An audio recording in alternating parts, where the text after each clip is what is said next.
Hey everyone, कैसे हैं आप सब लोग। आई होप आप सब बहुत अच्छे होंगे।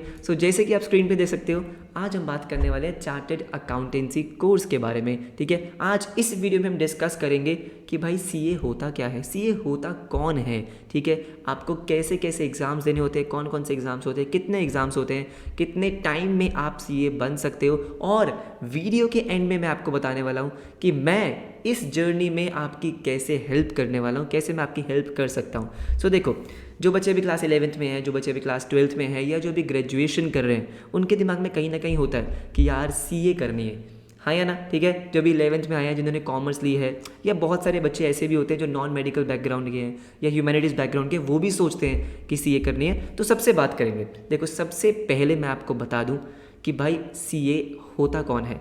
ठीक है, बहुत सारे बच्चों से अगर आप पूछोगे ना कि भाई सीए कौन होता है, सीए वो होता है जो ऑडिट करता है, सीए वो होता है जो टैक्स देखता है। देखो, थोड़ा सा एक बार ढंग से समझते हैं कि जो दो ये वर्ड्स है ना, चार्टर्ड और अकाउंटेंट, एक्चुअली में इनका मीनिंग क्या है, कितने पावरफुल ये दो वर्ड्स हैं, ज़रा ध्यान से इनको समझते हैं। तो देखो, अगर मैं अकाउंटेंट की बात करता हूँ, किसकी बात करता हूँ, अकाउंटेंट की, तो ये सबको पता है। ठीक है, अकाउंटेंट कौन होता है, जो बेसिकली कंपनी के अकाउंट्स मेंटेन करता है, प्रॉफिट एंड लॉस देखता है, बैलेंस शीट बनाता है, टैक्सेस देखता है, तो वो भी बहुत सारे काम करता है। ये सुनो, a professional whose job is to maintain financial accounts of the business, take care of the taxes. तो बहुत सारे ऐसे काम होते हैं जो अकाउंटेंट करता है।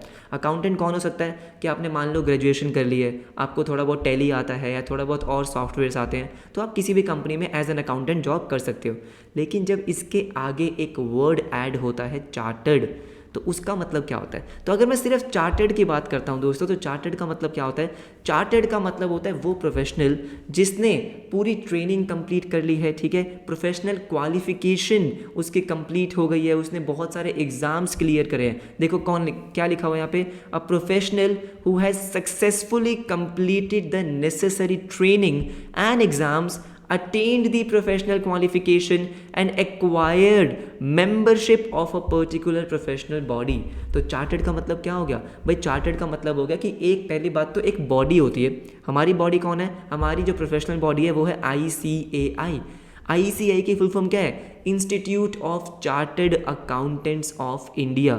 तो जो ICAI है, ठीक है, वो इंडिया में जितने भी आपके चार्टर्ड अकाउंटेंट्स हैं उनको रेगुलेट करती है, देखती है कि भाई कोई गड़बड़ी वड़बड़ी तो नहीं कर रहा, कोई मतलब सारे सीए ढंग से काम कर रहे हैं। तो ICAI ने एक पूरा पैटर्न बताया हुआ है कि भाई अगर आपको अकाउंटेंट के आगे चार्टर्ड वर्ड ऐड करना है, तो उसके लिए आपको कुछ ट्रेनिंग्स अंडरगो करनी होगी, कुछ ट्रेनिंग्स कंप्लीट करनी होंगी, कुछ एग्जाम्स देने होंगे। तो इन शॉर्ट, जब चार्टर्ड की बात आती है तो वो सिर्फ ये नहीं कि कंपनी के अकाउंट्स देख रहे हैं, नहीं भाई, उसमें बहुत मेहनत लगी है। ठीक है, उसके पास कुछ स्पेशल पावर्स हैं, कुछ स्पेशल सर्विसेज वो ही दे सकता है। जैसे फॉर एग्जांपल अगर मैं बात करता हूँ, जैसे इंडिया में जो कंपनी के ऑडिट्स होते हैं, क्या होते हैं, ऑडिट। अब कंपनी के जो ऑडिट्स हैं वो सिर्फ एक सीए कर सकता है, अकाउंटेंट नहीं कर सकता। ऐसे बहुत सारी स्पेशल सर्विसेज है जो सिर्फ एक सीए ही दे सकता है, कोई अकाउंटेंट या कोई और नहीं दे सकता है। ठीक है, तो अगर आप चाहते हो कि आपके नाम के आगे ये दो लेटर ऐड हो जाएं, कौन से दो लेटर, CA ऐड हो जाए।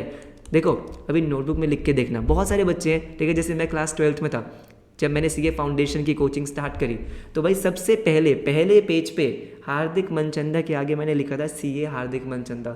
ओहो हो, जो फील आती है। ठीक है, जैसे आपका कुछ भी नाम हो, आगे ऐड करना सीए, उसको बोलना, ओहो कितना मज़ा आएगा ना आपको, इतना स्पेशल फील होता है कि वाह भाई, नाम जो था, जो भी आपका नाम है, उसके आगे दो लेटर्स आपने खुद से ऐड करे हैं, ये आपकी मेहनत से ऐड हुए हैं, तो उसका मज़ा ही अलग होता है। और इसी के लिए बहुत सारे एग्ज़ाम्स हैं, बहुत सारी मेहनत है जो आपको करनी होती है। तो कौन कौन से एग्ज़ाम्स हैं, कौन कौन से आपके लेवल्स होते हैं, उसके बारे में डिस्कस कर लेते हैं। देखो, तो यहाँ पे आते हैं हम सीए की एग्जामिनेशन जर्नी में। बहुत ही आसान है, ठीक है, आपको दिख रहा होगा कि 3 लेवल्स हैं। ध्यान से समझते हैं कि कौन कौन से लेवल्स हैं। सबसे पहले है सीए फाउंडेशन। ठीक है, सीए फाउंडेशन का मतलब क्या हो गया, बेसिकली जो आपके पूरे कोर्स की फाउंडेशन बिल्ड करेगा। देखिए, सबसे पहला स्टेप जो है, जैसे अभी आप छोटे बच्चे हो, है ना, तो पहले जो आप 12th क्लियर करके जो आप एग्ज़ाम देते हो, एक तरीके से आप बोल सकते हो कि अगर आपको सीए कोर्स में एंटर करना है, तो एक तरीके से ये एंट्रेंस एग्ज़ाम होता है आपका सीए फाउंडेशन। राइट। अब सीए फाउंडेशन कब देना होता है उसके बारे में थोड़ा बहुत डिस्कशन कर लेते हैं। देखो सीए फाउंडेशन आप दे सकते हो 12th के एग्जाम्स देने के बाद। बहुत सारे बच्चों को ये कन्फ्यूजन होती है कि अगर मैं 12th में हूँ तो 12th में रहते रहते एग्जाम दे सकता हूँ। नहीं, आप 12th में रहते हुए एग्जाम नहीं दे सकते हो, आपको 12th के एग्जाम्स अपीयर करने हैं, उसके बाद ही एग्जाम दे सकते हो। अब सीए फाउंडेशन देने के ना 2 तरीके होते हैं। कुछ स्टूडेंट्स होते हैं जो डायरेक्टली 12th के बाद अपीयर हो सकते हैं, ठीक है। 12th के बाद उन्होंने क्या बोला कि भाई अब मैं सीए फाउंडेशन का एग्जाम दूंगा। कुछ स्टूडेंट्स होते हैं जो पहले कॉलेज जाते हैं, ग्रेजुएशन कंप्लीट करते हैं और उसके बाद वो सीए कोर्स में एंटर होते हैं, उसको हम बोलते हैं डायरेक्ट एंट्री रूट। इसके बारे में मैं एक डिटेल डिस्कशन करूंगा एक वीडियो में, लेकिन मैं आपको बता देता हूँ। मैंने क्या बोला, एक तो होता है जो 12th के बाद सीए फाउंडेशन दे देता है। 12th के एग्जाम्स दिए, जैसे फॉर एग्जांपल अब मान लो आपके एग्जाम्स हुए मार्च अप्रैल में, ठीक है। तो जो आपका नेक्स्ट अटेम्प्ट आएगा सीए फाउंडेशन आपका कब कब होता है, सीए फाउंडेशन आपका होगा मई और नवंबर में, ठीक है। कई बार जून और दिसंबर में भी हो जाता है ये, राइट। तो आप मान लो मई या जून, ठीक है, और नवंबर और दिसंबर। तो बेसिकली मेन क्या है आपका, मई और नवंबर, ठीक है। एक मई में एक नवंबर में, ठीक है। लेकिन कई बार जून या दिसंबर में हो सकता है, कोई दिक्कत वाली बात नहीं है। तो मान लो आपने मार्च अप्रैल में एग्जाम दिए तो आप मई में सीए फाउंडेशन का एग्जाम देने के लिए एलिजिबल हो सकते हो अगर आपकी प्रिपरेशन हो गई है। नहीं तो आप नेक्स्ट नवंबर में दे सकते हो। लेकिन कुछ बच्चे क्या करेंगे, 12th उन्होंने क्या किया, 12th क्लियर किया, उसके बाद 3 साल का ग्रेजुएशन किया और उसके बाद वो सोचते हैं कि चलो अब सीए करते हैं। तो उनको यहाँ पे सीए फाउंडेशन देने की ज़रूरत नहीं होती है, वो डायरेक्टली इंटरमीडिएट से स्टार्ट कर सकते हैं। उसके बारे में हम डिटेल डिस्कशन करेंगे। लेकिन यहाँ पे मैं मान के चल रहा हूँ कि अभी 12th वाले बच्चे हैं और अगर वो सोच रहे हैं कि 12th के बाद सीए फाउंडेशन देना है तो 12th एग्जाम्स अपीयर हो जाओ, उसके बाद आप सीए फाउंडेशन दे सकते हो। अच्छा ठीक है। अब एक चीज़ यहाँ पे ध्यान से सुन लो कि देखो अगर आपको सीए फाउंडेशन देना है, ठीक है, तो उसका रजिस्ट्रेशन, उसके लिए रजिस्टर आप 10th के बाद भी कर सकते हो। जैसे फॉर एग्जांपल मान लो कि आपका बिल्कुल क्लियर है कि भाई मुझे तो सीए ही बनना है, अच्छा ठीक है। तो 10th के बाद आपने कॉमर्स ले ली, आपका गोल बिल्कुल क्लियर है कि भाई 12th के बाद मुझे डायरेक्टली सीए में घुसना है, तो आप 10th के बाद ही डायरेक्टली सीए फाउंडेशन के लिए क्या कर सकते हो, रजिस्टर कर सकते हो। क्योंकि मान लो आपको बुक्स चाहिए या कुछ भी चाहिए तो वो आपके 10th के बाद रजिस्ट्रेशन ओपन हो जाते हैं, उसको हम बोलते हैं प्रोविजनल रजिस्ट्रेशन, राइट। लेकिन जो लास्ट डेट होगी आपकी रजिस्ट्रेशन की, ठीक है, मान लो आपको मई में एग्जाम देने हैं तो उसकी जो लास्ट डेट होगी दैट विल बी 1 जनवरी। क्या बोला मैंने, 1 जनवरी। 1 जनवरी तक आपको रजिस्टर करना है। मैं आपको एक छोटा सा एग्जांपल देता हूँ। मान लो, ठीक है, लेट्स से कि भाई आपको एग्जाम देने हैं मई 2023 में, मई 2023 में, तो इसके लिए जो लास्ट रजिस्ट्रेशन डेट होगी दैट विल बी 1 जनवरी 2023। 1 जनवरी से पहले रजिस्टर करवा लेना, नहीं तो फिर दिक्कत होगी, फिर आपको नवंबर का अटेम्प्ट देना पड़ेगा। सिमिलरली अगर आपको मान लो नवंबर में देना है, नवंबर 2022 में देना है, मान लो जो अभी आपका 2022 है, तो इसकी जो लास्ट डेट थी दोस्तों वो क्या थी आपकी 1 जुलाई, 1 जुलाई 2022। तो जिन बच्चों ने 1 जुलाई तक रजिस्टर करा लिया वो नवंबर 2022 में एग्जाम्स देने के लिए एलिजिबल है, ठीक है। नवंबर या दिसंबर जब भी आपके एग्जाम्स होंगे।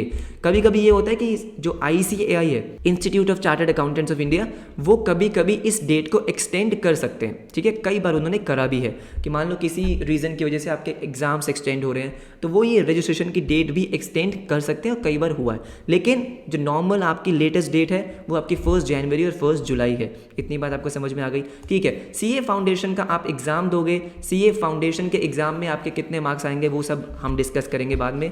लेकिन सीए फाउंडेशन जैसे आपने क्लियर किया उसके बाद आपका जो नेक्स्ट स्टेप है, जब आप थोड़े से बड़े हो गए, next step is CA intermediate, ठीक है। सीए फाउंडेशन आपने मई नवंबर में दिया जो भी है, उसके बाद आपको 8 मंथ्स का स्टडी टाइम पीरियड मिलता है, 8 महीने आपको मिलते हैं, फिर आपको देना होता है सीए इंटरमीडिएट, ठीक है। सीए इंटरमीडिएट आपने दिया, जस्ट लेट्स से कि एक एग्जांपल ले लेते हैं कि मान लो अभी आपका नवंबर 2022 में सीए फाउंडेशन है, नवंबर 2022 में सीए फाउंडेशन है, राइट, ठीक है। इसके बाद आप जो सीए इंटरमीडिएट दोगे दैट विल बी नवंबर 2023। कब दोगे, नवंबर 2023। तो बेसिकली जो 8 मंथ्स की बात हो रही है, क्योंकि आपका जो रिजल्ट आता है, ठीक है, वो रिजल्ट आएगा लेट्स से दिसंबर या जनवरी के आसपास, दिसंबर और जनवरी के आसपास। तो आपके पास 8 मंथ्स का टाइम पीरियड होता है to prepare for CA intermediate. CA intermediate में आपके 2 ग्रुप्स होते हैं, उसके डिस्कशन हम बाद में करेंगे। अभी आप 11th 12th ग्रेजुएशन वाले बच्चे हो, ठीक है, तो सीए फाउंडेशन पे मेजर हमारा फोकस रहेगा। सीए इंटरमीडिएट हम बाद में डिस्कशन कर लेंगे। सीए इंटरमीडिएट क्लियर करने के बाद दोस्तों आपकी ना 3 ईयर्स की, 3 ईयर्स तो मैं ऐसे ही बोल रहा हूँ, वैसे वो 2.5 ईयर्स के आसपास होता है। 3 ईयर्स की एक आर्टिकलशिप ट्रेनिंग होती है।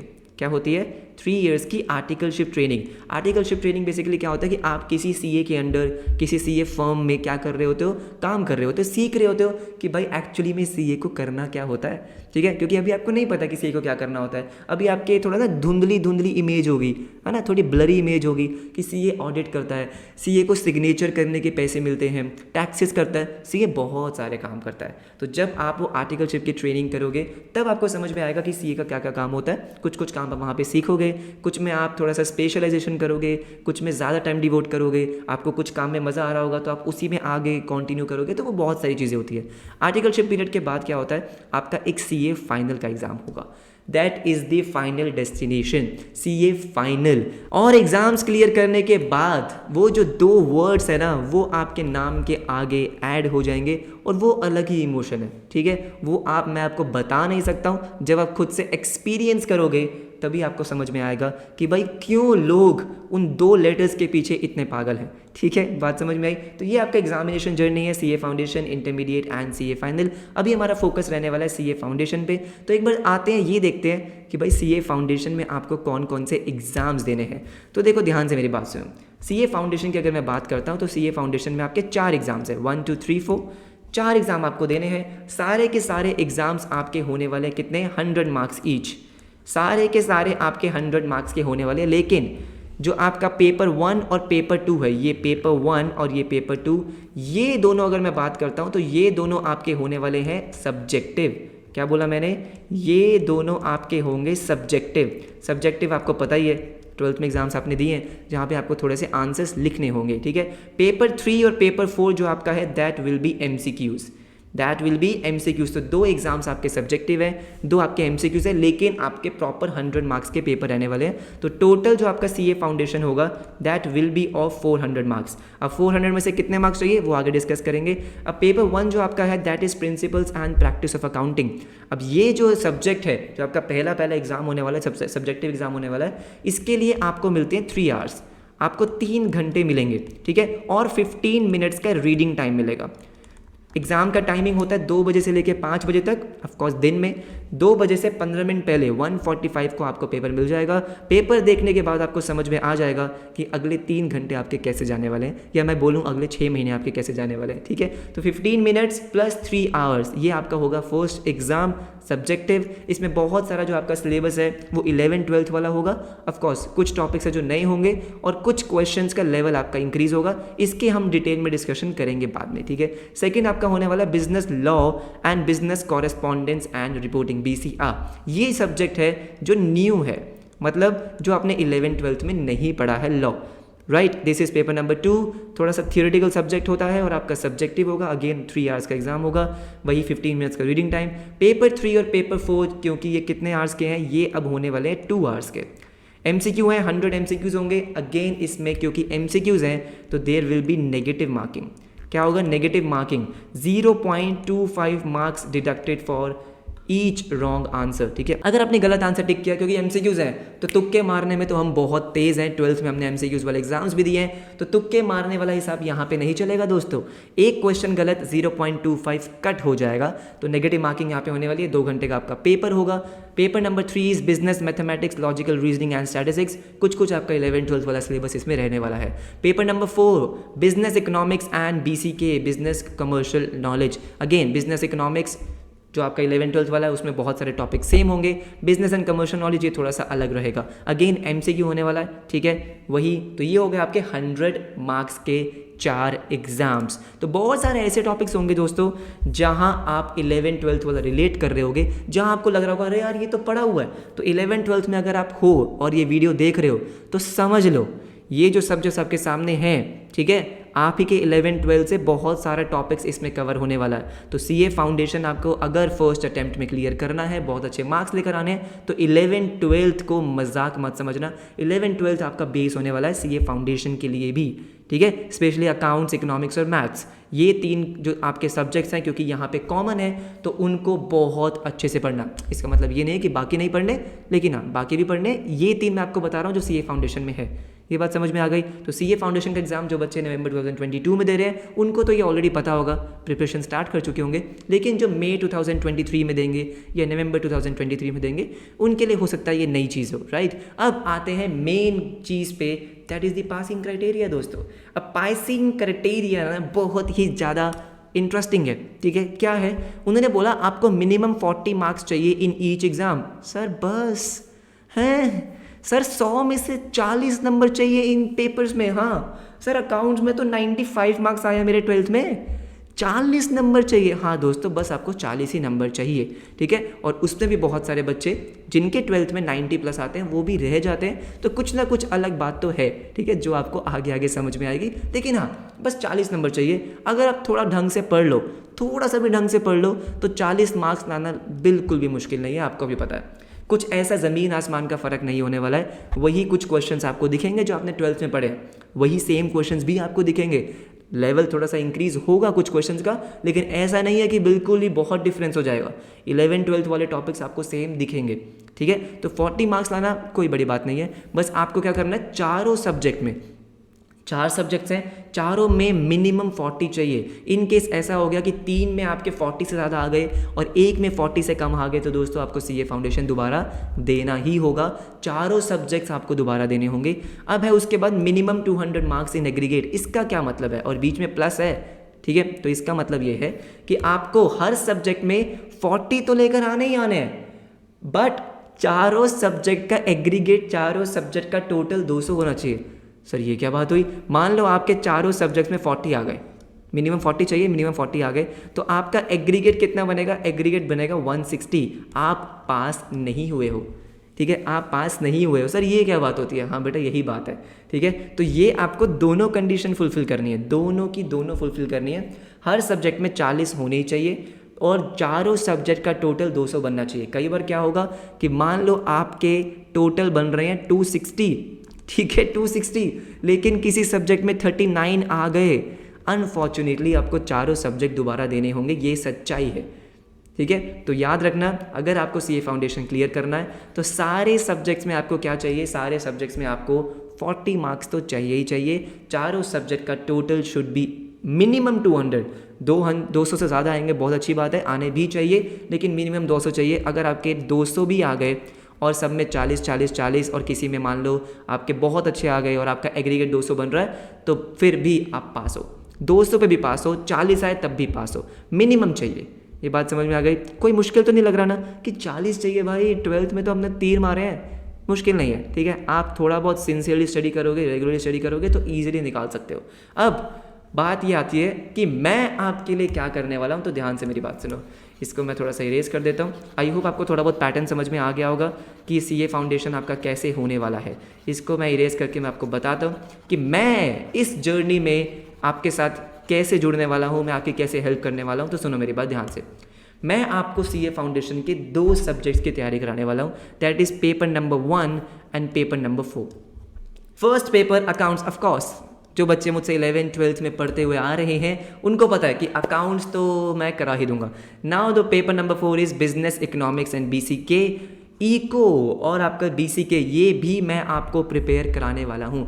तो 4 में से 2 पेपर्स की एश्योरिटी मैं आपको दे सकता हूँ कि भाई आपको उन सब्जेक्ट्स में टेंशन लेने की बिल्कुल भी ज़रूरत नहीं है। जिन बच्चों के अभी नवंबर 2022 में एग्ज़ाम है उनके लिए भी मैं ये बोल रहा हूँ कि भाई आप टेंशन मत लो। अगर आपने कोचिंग ली है कोई दिक्कत वाली बात नहीं है, आप एज अ रिवीजन क्लासेस देख सकते हो, ठीक है। आपको कोई कॉन्सेप्ट नहीं समझ में आया वो आप देख सकते हो।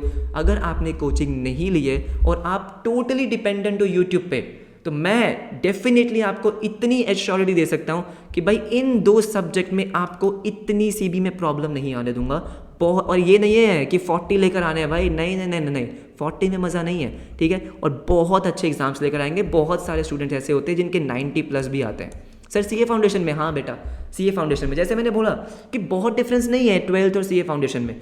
डेफिनेटली आपका कुछ लेवल इंक्रीज होगा, कुछ चैप्टर्स आपको सेम दिखेंगे, उन चैप्टर्स के क्वेश्चंस के लेवल इंक्रीज होंगे, लेकिन बेटा प्रिपेयर तो हम करेंगे ही ना, यस और नो। तो मैं आपको क्या बोल रहा हूँ कि भाई आपके पेपर 1 और पेपर 4 में हमारा टारगेट रहने वाला है 90 प्लस का, ठीक है। पेपर 1 पेपर 4 की तैयारी मैं आपको कराऊंगा। आपको अब क्या करना है, ध्यान से मेरी बात सुन लो। सबसे पहली चीज़ आपको क्या करनी है, डिस्क्रिप्शन में आपको दिखेगा एक टेलीग्राम ग्रुप। टेलीग्राम ग्रुप का आपको लिंक दिखेगा, राइट। टेलीग्राम ग्रुप का आपको लिंक, वहाँ पे जाके उस ग्रुप को ज्वाइन करना है। क्यों? एक तो वहाँ पे आपको क्लासेस का स्केड्यूल मिल जाएगा कि भाई हमारी क्लासेस कैसे कैसे चलने वाली है। 1-2 दिन में स्केड्यूल आ जाएगा कि मैं अकाउंट्स और इकोनॉमिक्स दोनों सब्जेक्ट्स आपको कैसे प्रिपेयर कराने वाला हूँ। अब कुछ बच्चे अगर ये सोच रहे हैं कि सर मान लो कि हम नॉन मेडिकल बैकग्राउंड से हैं, ह्यूमैनिटीज़ बैकग्राउंड से हैं, या हमने 11th-12th में इको या हमारा अकाउंट्स ढंग से नहीं पढ़ा, मैं आपको बहुत बेसिक से पढ़ाऊँगा, टेंशन मत लो, ठीक है। मैं आपको ये समझ के नहीं पढ़ाऊँगा कि भाई आपको 12th में ये सेम सब्जेक्ट था या सेम टॉपिक था तो आपको आता होगा, नहीं। मैं आपको बेसिक से ही पढ़ा के चलूँगा। तो जो बच्चे ये सोच रहे हैं कि भाई हमने 11th-12th नहीं पढ़ा, टेंशन नहीं है, नॉन मेडिकल ह्यूमैनिटीज़ वाली टेंशन नहीं है, ठीक है, बिल्कुल भी टेंशन नहीं है। तो ये स्केड्यूल आपको मिलेगा टेलीग्राम पे। प्लस जो भी आपके डाउट्स होंगे तो टेलीग्राम जो हमारा चैनल है उसमें जाके एक डिस्कशन ग्रुप भी है, उस डिस्कशन ग्रुप को आप ज्वाइन कर लेना। वहाँ पे सारे स्टूडेंट्स आपस में डाउट्स पूछ सकते हैं, वहाँ पे मैं आपको आंसर्स भी दे सकता हूँ, ठीक है। तो ये टेलीग्राम ग्रुप बहुत ज़रूरी है। दूसरी चीज़ क्योंकि ये फ्री क्लासेस है, क्या है, फ्री क्लासेस। तो फ्री क्लासेस का ना दोस्तों एक डिसएडवांटेज होता है। क्या डिसएडवांटेज होता है कि कुछ बच्चे इसको सीरियसली नहीं लेंगे। जब तक जेब से पैसा ना निकले तब तक कहाँ सीरियसनेस आती है। तो क्योंकि अभी ये फ्री क्लासेस होने वाली है तो मैं चाहता हूँ कि जो भी बच्चे सीए फाउंडेशन के लिए सिंसियरली पढ़ना चाहते हैं वो रेगुलरली डेली क्लासेस देखेंगे, ठीक है, डेली क्लासेस देखेंगे और टेलीग्राम ग्रुप को ज्वाइन करेंगे ताकि मैं आपको पर्सनली जान सकूं। ये नहीं है कि आपने वीडियो देखी हो, नहीं भाई, एक कनेक्शन होना चाहिए, इंटरेक्शन होना ज़रूरी है क्योंकि 11th-12th का एग्जाम नहीं है, आपके सीए फाउंडेशन का प्रोफेशनल जर्नी आपकी स्टार्ट हो रही है, ठीक है। तो मैं चाहता हूँ कि रेगुलरली आपको वीडियोस देखनी है, डाउट्स आप रेगुलरली मुझसे पूछ सकते हो, कमेंट सेक्शन आप ही के लिए है, सब कुछ आपको मैं प्रोवाइड करूँगा, नोट्स वगैरह चाहिए, कुछ भी चाहिए। तीसरी चीज़, हम कहाँ से प्रिपेयर करेंगे, ICAI का स्टडी मटेरियल। क्या बोला मैंने, ICAI का स्टडी मटेरियल। जिन बच्चों को नहीं पता है, डिस्क्रिप्शन में मैं एक लिंक दूंगा, वहाँ जाके आपको क्या करना है, अकाउंट्स या इकोनॉमिक्स या बाकी सब्जेक्ट्स का भी आपको स्टडी मटेरियल डाउनलोड करना है। उसी को हम फॉलो करने वाले हैं, क्लासेस में मैं वही रेफर करूँगा, एग्जाम्स में वहीं से क्वेश्चंस बनते हैं। ये सुनो, बात समझ में आ गई? तो बहुत मज़ा आने वाला है, मैं बहुत एक्साइटेड हूँ क्योंकि सीए फाउंडेशन में यूट्यूब पे पहली बार स्टार्ट कर रहा हूँ तो मैं अपनी पूरी एनर्जी लगाने वाला हूँ। मैं पूरी कोशिश करूँगा कि जो भी बच्चे इन लेक्चर्स को, इन वीडियोस को रेगुलरली देख रहे हैं, उनको इन 2 सब्जेक्ट में तो कोई भी प्रॉब्लम नहीं आनी चाहिए। बाकी 2 सब्जेक्ट्स के लिए आपको बहुत सारे चैनल्स मिल जाएंगे, ठीक है, जो ये आपका लॉ और मैथ्स आपका प्रिपेयर कराएंगे। यूट्यूब से पढ़ना चाहो यूट्यूब से पढ़ सकते हो, आपको कोई कोर्स खरीदना है आप कोर्स खरीद सकते हो, जैसे आप करना चाहो कर लो यार, जैसे आपको कंफर्टेबल लगे। लेकिन मैं आपको बता रहा हूँ, मैं अपना 100% आपको देने वाला हूँ यूट्यूब पे। जस्ट बिकॉज मैं यूट्यूब पर लेक्चर अपलोड कर रहा हूँ, मैं फीस नहीं ले रहा है कुछ, उससे फ़र्क नहीं पड़ रहा। मैं जैसे पढ़ाता हूँ अपनी पेड क्लासेस में, अपने अवयुक्त एप्लीकेशन पे, कहीं भी, मैं बिल्कुल वैसे आपको यूट्यूब पे पढ़ाने वाला हूँ। मैं बिल्कुल ये नहीं सोच के चलूँगा कि भाई यूट्यूब पे कौन देख रहा है कौन नहीं देख रहा। 10 बच्चे भी अगर रेगुलरली देख रहे हैं तो उन 10 बच्चों के लिए भी मैं अपनी पूरे एफर्ट्स डालने के लिए तैयार हूँ। बस आपको करना क्या है, मेरे साथ रेगुलरली पढ़ना है, ठीक है। टेलीग्राम ग्रुप ज्वाइन कर लेना, वो डिस्कशन ग्रुप ज्वाइन कर लेना, डेली हमारा इंटरेक्शन होगा, ठीक है। मिलेंगे आपसे बहुत जल्दी, किसमें, अपने अकाउंट्स और इकोनॉमिक्स के पहले लेक्चर में। बस इतनी सी आप हेल्प कर सकते हो कि वीडियो को आगे शेयर कर दो जो भी सीए फाउंडेशन के लिए प्रिपेयर कर रहे हैं, ठीक है। और जिनको सीए फाउंडेशन के लिए रेगुलरली पढ़ना है वो चैनल को सब्सक्राइब ज़रूर कर लेना। जैसे ही वीडियोस की नोटिफिकेशन आएगी आपको एक भी दिन मिस नहीं करना, ठीक है। मिलते हैं बहुत जल्दी, तब तक के लिए बाय बाय, टेक केयर।